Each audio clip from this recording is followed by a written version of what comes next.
Where does your body store memories according to science?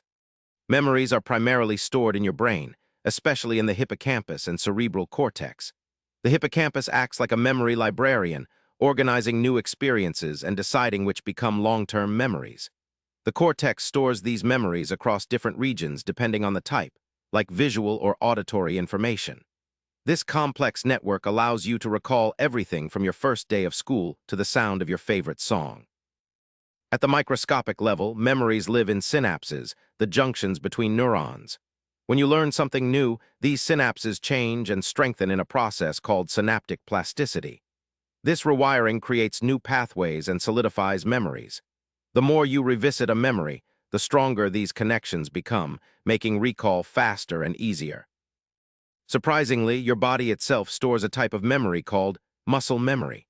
This doesn't mean your muscles remember facts, but they adapt and remember movements through repeated practice. This is why you can ride a bike or play piano without consciously thinking about every step. Specialized cells and neural circuits in the spinal cord help automate these skills, freeing your brain for other tasks. Emotions play a key role in how memories are stored. The amygdala, a small structure near the hippocampus, attaches emotional significance to memories. That's why highly emotional events, like winning a prize or a frightening moment, stick vividly in your mind. This emotional tagging makes these memories easier to recall and often more detailed. Subscribe for daily answers to questions you didn't know you had.